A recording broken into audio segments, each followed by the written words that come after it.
You will have to order an investigation into every single event organizer. The Grand Sage has already granted you much leniency. I advise that you exercise tact. How did things turn out like this?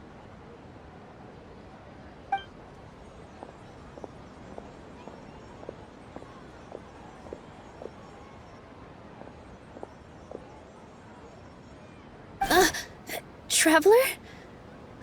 You don't have to get involved. He's a sage from the academia. Traveler? Traveler? What the heck are you doing? If you get arrested by the academia, that's another day gone to waste!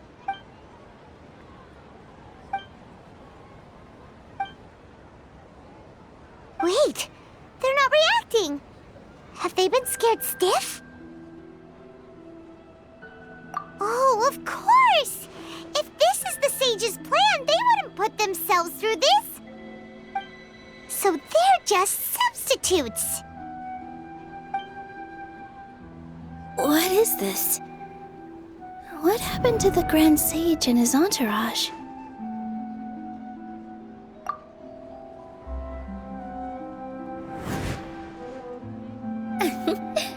Like I said, they symbolize the goddess of flowers.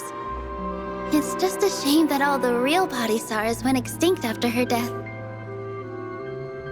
Yes. The Greater Lord brought forth new Padisaras in memory of the goddess of flowers. But she ultimately could never truly replicate that beautiful shade of purple.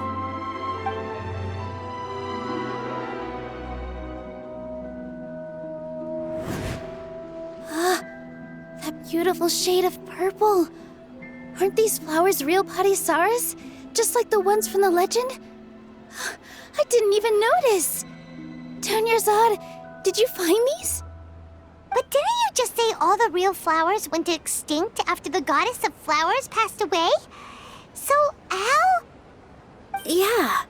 What's going on here? Huh? You guys are acting weird. But okay, I'll try.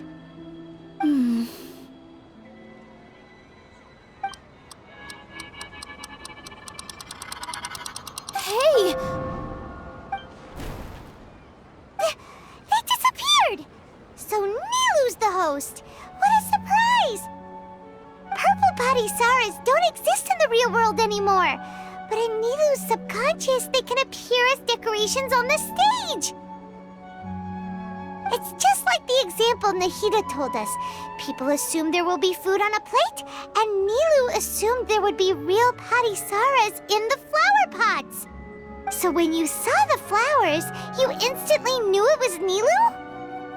But if we want to end the samsara, we need the host to become aware that they're dreaming. How should we make Nilu realize that? Am I dreaming? Huh? So I'm right. Is this Lesser Lord Kusanali responding to our celebration of the Sabzeruz festival? Wrong guess, but you aren't completely wrong either. The point is, what made you think this is a dream? As far as you know, people in Sumeru don't dream, right? Yeah, but have you heard the tale of the first sage? To prevent a calamity, he went on a journey to find the Dendroarchon. Ooh, sounds familiar. Dunyarzad told us a story like that when we first arrived in Sumeru City. So it was about the first sage, huh? Yep, but in the part you heard, he hadn't become the first sage yet. There's more to the story. His piety and wisdom were acknowledged by the Dendroarchon, and she finally gave her blessing to him. All kinds of spectacular scenes appeared in front of the first sage, as if all the knowledge in the world was being painted onto a canvas right before him. He was captivated. After who knows how long, he mastered all the knowledge he could comprehend. Afterward, he said to the Dendroarchon, "I miss my parents, my wife, and my children. I've been away from home for far too long. They must be worried." The Dendroarchon smiled. The next second, the sage found himself lying in his bed, as if he had just woken up from a dream. His wife lying next to him said, "You're off to search for the Dendro Archon today, aren't you? Have a safe journey, my love." In the end, the first sage took care of many disasters in Sumeru City and founded the Academia. What a happy ending. So, the first sage was dreaming ever since the beginning of the story? He never went on his journey? Yes, but his faith and determination were conveyed to the Dendro Archon, so she blessed him in the form of a dream. Paimon understands where you're coming from now. That's a really interesting connection. But we really gotta wake up soon, like the sage in the story. I see. Well, it just so happens that today's Sub-Zero's festival is almost over too.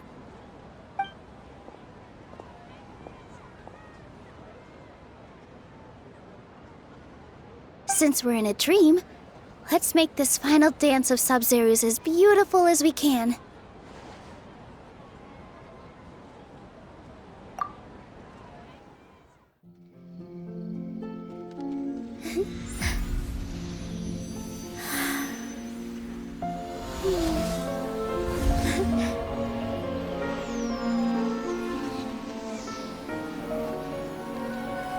The wait is over, everyone.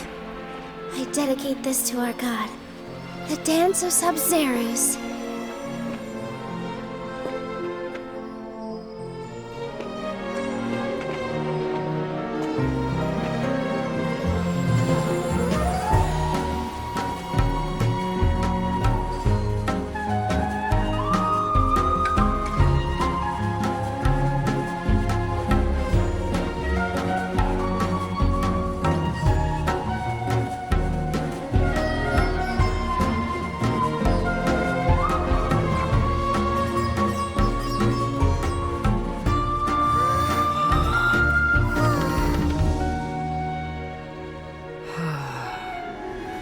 I'd be lying if I said I had no regrets. I would have loved to see Nilou's dance.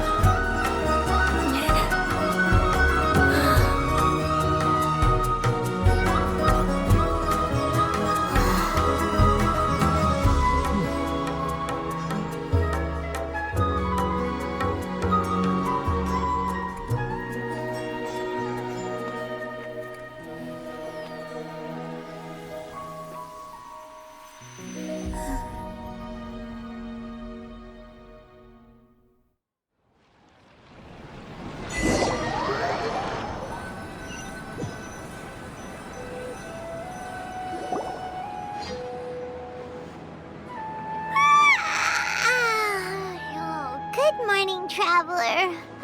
Oh, Paimon feels like she's been asleep for the longest time. Paimon's head feels super heavy. Did we oversleep? Do you even remember going to sleep last night? Paimon thinks it was after the Sub-Zero's festival. The Sub-Zero's festival! Have we finally escaped from the Sub-Zero samsara? Quick! Take off your Akasha terminal!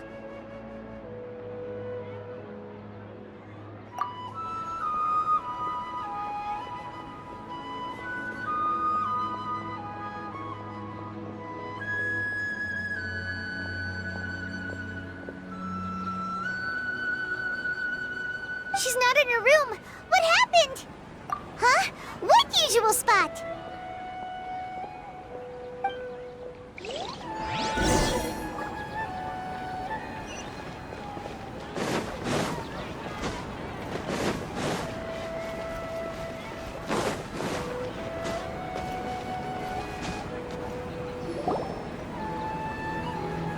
Well done, Traveler and Paimon. And thank you, Dunyarzad, for organizing the Sub-Zero's festival for me. I'm sorry, who are... Dunyarzad!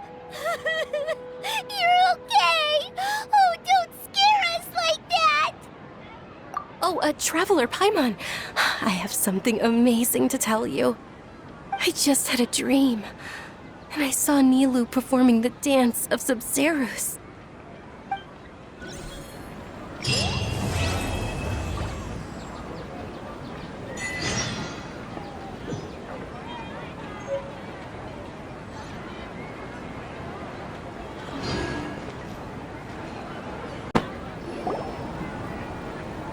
You're actually Nahida, aren't you? Paimon felt like Catherine was acting weird when we met at the Sub-Zerus festival. And Dunyarzad, did you save her? It's a really long story. We shouldn't disturb her. Her consciousness is still weakened. Let's chat somewhere else. How about by the Traveler's favorite bench?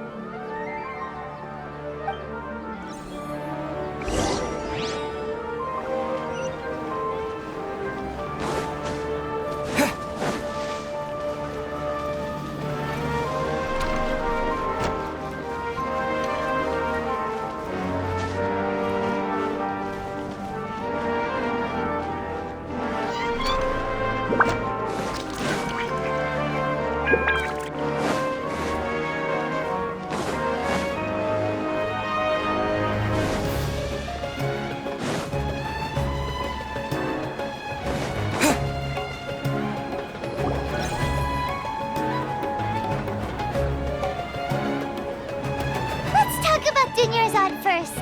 It's such a relief that she's all right. After we parted on the last day of the Sub-Zerus festival, I left the city and saw what the Traveler had described. Among the countless dreams, I found one that was growing fainter and fainter. This proved my suspicion. Once Dunyarzad could no longer bear the Akasha harvesting her dreams, her consciousness began to dissipate. But this also meant it escaped the Akasha's control. Such a small fragment of consciousness can't last for very long, though. It will return to its original dream, where both will gradually fade until they completely disappear. I used all the power I had to keep her dying dream alive as long as possible, but it still wouldn't have lasted for much longer if it hadn't been for you two breaking the samsara. So it looks like we did manage to save Dunyarzad in the end. Not a moment too soon. Huh? Why are you two smiling so happily? I thought you'd be so moved that you'd start crying. I need to spend more time observing human emotions. Both are fine. Everyone reacts differently. All right. You two must have a lot of other questions for me, right? After all, you saved my faithful believer. As your reward, I will answer any and all questions. At the Avidia forest, there was this incense that made the Traveler fall unconscious and dream of a huge tree and a red sky. You also heard someone's voice, right? It said world and forget me. Yeah, so you do know! We've been wanting to ask you what that was about, and if the red sky was related to Khaenri'ah. It seems like the Traveler established a connection to Irminsul. That was a message left by Greater Lord Rukkhadevata's residual consciousness in Irminsul. Perhaps her last memory before she died. As you two probably know, Greater Lord Rukkhadevata disappeared after the disaster in Khaenri'ah. The timings of these events do line up, so your suspicions are reasonable. A message from Greater Lord Rukkhadevata? We thought it was from the Scarlet King. The Scarlet King? That god who died even longer ago? Some present-day desert dwellers still worship him. You probably just heard some of their conspiracies. Okay, so what does the message mean? I still haven't managed to decipher it. Even the Akasha isn't currently capable of doing that. Greater Lord Rukkhadevata's residual consciousness in Irminsul seems to be contaminated with something that has a very dangerous aura to it. Many devoted scholars go mad as soon as they connect their consciousness. I've warned the Academia about this many times, but people still keep falling victim to it. But I believe this is the key to saving Irminsul. That's why I've kept trying to decipher it. So the tree in the vision was Irminsul? Oh, Tainari also said that Irminsul is sick! Is it because of the contaminated consciousness? But even if you can't figure out what that vision was all about, it seems like our search for you was all in vain. The Traveler wasn't affected after coming in contact with that consciousness. I've never seen anyone like that. With you here, we may have a chance at deciphering it. No, we must decipher its secrets. I've already eliminated all other factors that might affect Irminsul. This is the only one left. This puzzle has life and death at stake. It could determine Irminsul's fate, as well as Tevat's. To be accurate, I'm using the Akasha as a medium to occupy Catherine's consciousness. How did you do that? Poor Catherine. Does this mean you can also occupy other people's consciousnesses? Theoretically, I can enter anyone's mind as long as they're wearing their Akasha terminal. The Akasha is the legacy of Greater Lord Rukkhadevata. As Lesser Lord Kusanali and the first Akasha terminal, my consciousness has always been linked to the Akasha. I've always respected my people's free will, so I've never actually occupied their consciousness. When necessary, I just borrow this bionic Snezhnayan puppet. Hold on. Did we just learn some deep, dark secret? So Catherine is... No wonder Paimon felt something was off about her. What about your own body? Why do you need to borrow other people's? Don't you live in the sanctuary of Surasthana? That story begins a long time ago. After Greater Lord Rukkhadevata disappeared, the sages found my newly born self and took me back to Sumeru. At that time, I was young and weak. The sages kept me in the sanctuary of Surasthana, ostensibly for the sake of protecting me. But I've hardly heard from them since. However, I do understand that they had hoped to find Greater Lord Rukkhadevata instead of me, a symbol of her passing. So, the sages basically put their new Archon under house arrest? How dare they! Why don't you teach them a lesson, Nahida? In some ways, they aren't wrong. Greater Lord Rukkhadevata was omniscient and omnipotent. Even after her death, the Akasha is still empowering this nation. And I'm still really far away from being able to call myself the God of Wisdom. Moreover, the Academia is also more proficient at governing this country. My existence... Yeah, you got a lot of believers. Just look at the Sub-Zero's festival. Everyone who showed up truly loves you. Thank you for the kind words. But I honestly don't need physical freedom as long as I can connect my consciousness to the Akasha. Trying to find a way to save Irminsul is my life's mission and top priority. I will work on that, and try to live up to being a deity in the meantime. Every once in a while, I will also take up the duties of the God of Wisdom and enlighten a lost soul here and there. There has never been any big problems with the Academia's governance of Sumeru. This is the first time I've seen them step out of line. I wonder what caused them to go down this path, and what they hope to achieve. Even though the city's residents haven't noticed anything strange, if the Traveler hadn't broken the Sub-Zero's samsara, the situation could have become dire. I tried to do some investigating in the Akasha, but I couldn't find anything suspicious. And all the people of interest seem to purposely avoid wearing their Akasha terminals. I think they're deliberately trying to hide something. Oh, that reminds Paimon. In Gandharvaville, there was a sage who had invited Tainari to join some kind of project. Could it be related? Regardless, I need to first investigate the sage's motives, make things right, and punish them if needed. But I'll have to be discreet, or they'll see me coming. You mean how the Akasha stops you from having dreams? Yeah, it's been such a long time. No one's noticed something's up? It's not that no one noticed. It's more like no one cared. Ultimately, it's all rooted in the sage's misdirection. Misdirection?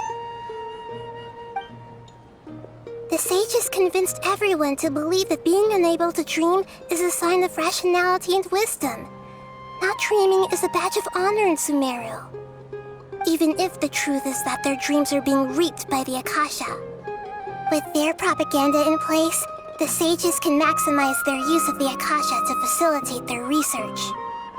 Besides, Greater Lord Rukkhadevata must have created the Akasha in the hopes that it could be used to its full potential.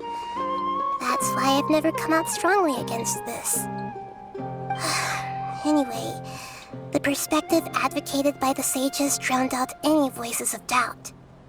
By now, even those who never use Akasha terminals find it too shameful and embarrassing to talk about their dreams. Got it. I hope my answers were satisfactory, seekers of knowledge. To be honest, maintaining Dunyarzad's fading dream took a lot of mental energy. I think I may need to rest for a while. Oh, and you don't need to worry too much about the sage's activities for now. The Akasha won't be able to conduct another project on the scale of the Sub-Zero Samsara in the immediate future. Go and get some sleep. Leave everything to us. What a relief. This is truly the most exhausting birthday I've ever had. Traveler? Paimon? Why am I here? Do either of you know? Maybe you were sleepwalking. You know you can't wake up a sleepwalker. We happened to walk by, so we thought we'd wait for you to wake up. I see. Huh. I should visit my maintenance personnel sometime. Oh, I'm fine. I better go. Thank you.